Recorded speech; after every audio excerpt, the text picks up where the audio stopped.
Welcome to my demonstration video of how to get into eCentennial. Now there are many other resources available on the Centennial College website for how to navigate eCentennial, how to post documents or files to the assignment folders and that kind of thing. So I'm going to do a basic navigation here. It's not going to be as long as the mycentennial.ca orientation was, but if you want to know how to get in and do basic navigation, this is the video for you. So here I'm on the Centennial College website login page. So I'm going to click sign in. Got my credentials in already. Hello. There we go. And here I'm on that all too familiar landing page. Over here on the right corner, we see eCentennial. So I'm going to click the link. And it's going to take me to this page that's going to be similar to yours. Now, I'm faculty, you're a student, so I have a slightly different view. You won't see Academic Continuity Toolkit. I think you will be seeing the Student Learning Toolkit. There's also the mandatory training course if you have to go to campus for any reason. We're discouraging visits unless you really need to go. Perhaps pick up materials that you left there when we all left abruptly last winter. You need to take this training course that's offered up here and then ask for permission to access the school at a very specific time. You can email me about that. So here's the kind of welcome page, and if you scroll down, you're going to have a different look than mine, but if you scroll down, you're going to find the same thing here. All of your courses that you've pinned, I'll show you how to pin, all of the courses that you've pinned will show up here. I have a lot of them. As I'm teaching some, I've just finished developing a couple, or developing one rather, and there's some other resources here.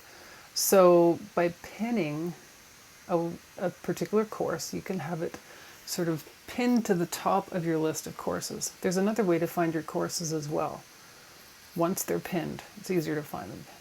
Up here at the very top of the page, this little waffle pattern over on the right hand side will give you the list of courses that you are signed up for and all of the courses you've ever taken at Centennial College in the past. And in my case, the ones I've taught. So there's a list.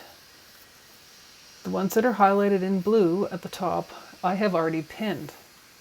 So if I'm going down the list and I see a course that I don't have yet, this is one I took recently on Open Education Resources. If I want this to pin or get stuck to near the top of my list, I just click the little thumbtack or pin icon that's in this corner. So if I click back in there again,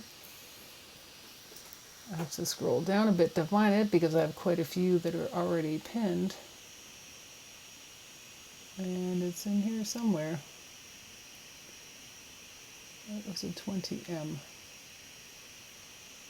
No, I don't see it. Let's try it again. Let's try it with that one.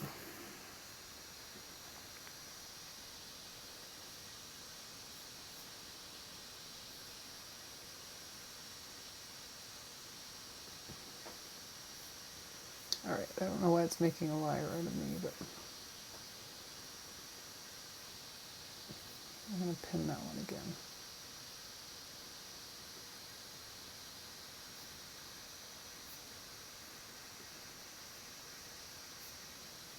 Where did my pinned courses go? They're hiding on me. Maybe if I go in here and then look again, it'll be at the top of the list. There it is. Now it's appearing at the top of the list. So that's a course that I took. All right, so I'm going to go back to one of our own. I'm going to keep looking around in this course, even though it's not the one you're taking, it's one that I took. At least I have the student view, and I can show you where things find. So this is the landing page, the welcome page, the news page. So when you very first click on your course, this is the kind of page you'll see. You'll have the name of your course and the code, and then news. So there's sometimes a welcome message, and sometimes weekly information will show up here. You know, reminders about assignments that are due, any kind of group work, signing up, all that kind of stuff will appear on this page.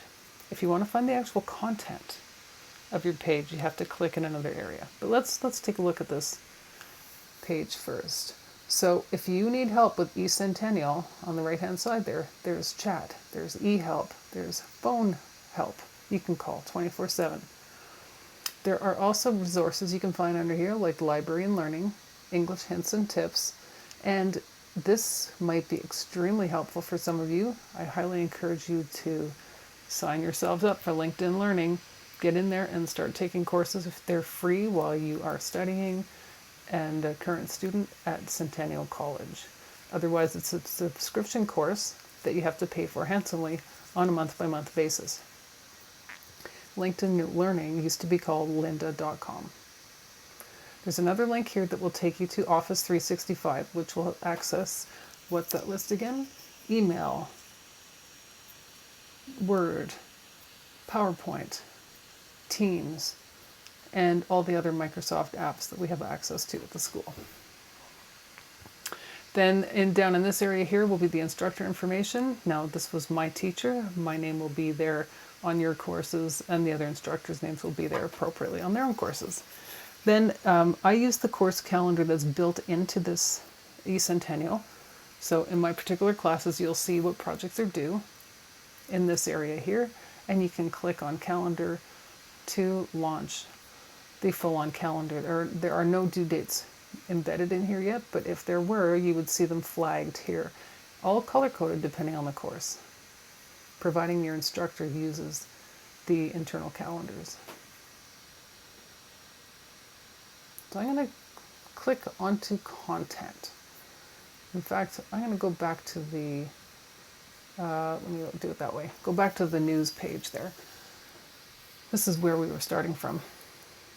So I'd gone pretty well to the end of the listings that are specific to your course. Then to get in here, we click on content. Content is where you're going to find things like the table of contents for the whole course, your course outline, timeline if your professor uses a timeline, and that will show you where things like your due dates and stuff are. Then a package of assignments. I do that as well with my own courses, so if you want to find your assignments, you can find them all lumped in one area. And then there's the week by week breakdown that follows down here. And if you want to click on any specific area, let's say I wanted to look at the course outline, click on this. This is a module, and then over here this is the menu, and I can click course outline for the course that I took. Your course outlines for your own classes will pop up here if you want to take a look at the course outline.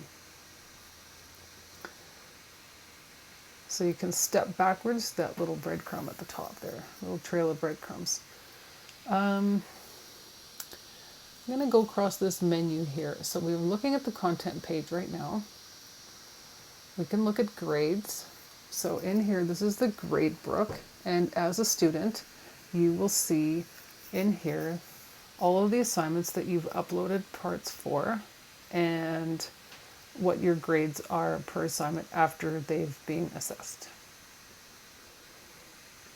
So that's all that comes up under grades in your view. Okay, then we can look under assessments. Assessments, you can find awards if there's any award kind of thing embedded in the course you're taking. You can find assignment here. Assignment sometimes is a bit misleading. What this describes is actually the Dropbox where you put your assignments. So we often refer to it as the assignment folder. So once you're in the assignment folder, you can upload documents to the Dropbox. And in this particular case, we had, for our assignment one, we had 3 different ways of submitting the project. And I opted to do a quiz rather than write an assignment. So you can see I did not submit a file here. And no, I did not fail those. When we go back to the grades, you can see that under assignment 1, there were 3 ways to do the assignment, and I only submitted 1. We only had to submit 1, and that's where it was submitted. So you do sometimes have to do a little bit of research. So you open this up and you go, oh my God, I got F, and I got F on those 2 assignments. You can figure out why just by kind of drilling down and looking at the details. So what else comes up under assessments? There's awards and assignment, which is the drop boxes. Quizzes, if anybody embeds a quiz in the course. We don't have too many of those in our program, but a couple of us use them. There might be a survey. Surveys are really helpful sometimes for booking people and other times for, just finding out basic information about a project or your feelings about the course and that kind of thing. And video assignment. I have not used that. Then we come under communication. We've got Adobe Connect, which is kind of like Zoom, only clunky. So we're not going to use that in our program. You can find the class list there with the, let's see what we can see in here. I usually look in as a professor. It's a little different.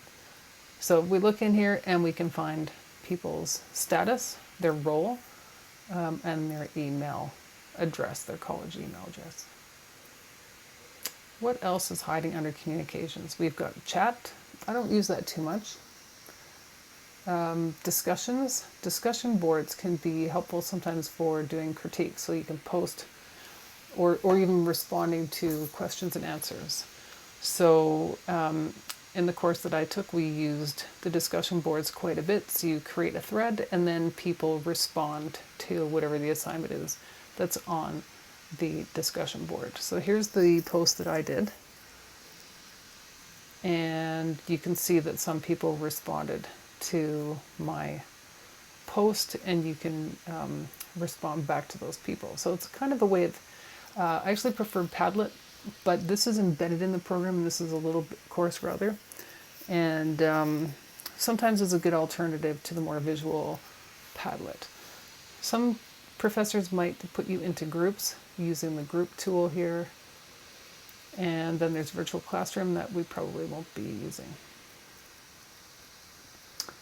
And under course tools, I think you can see your own attendance, but there was no attendance taken in this program. And then there's the all too familiar help page that everybody has. So eHelp, this is perfect because it walks you through very easily how to upload assessments or assignments rather, how to communicate, and how to use the different course resources, how to navigate as well. So that's my quick down and dirty introduction to eCentennial.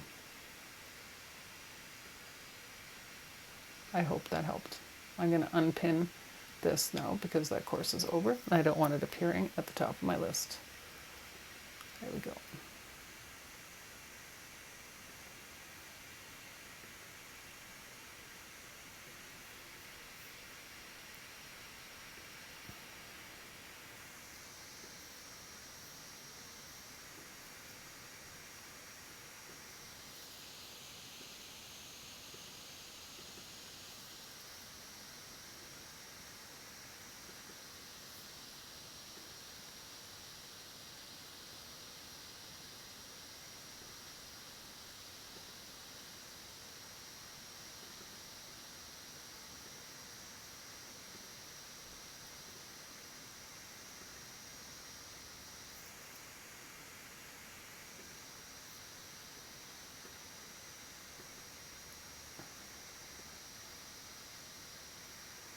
I don't know how to turn this off now.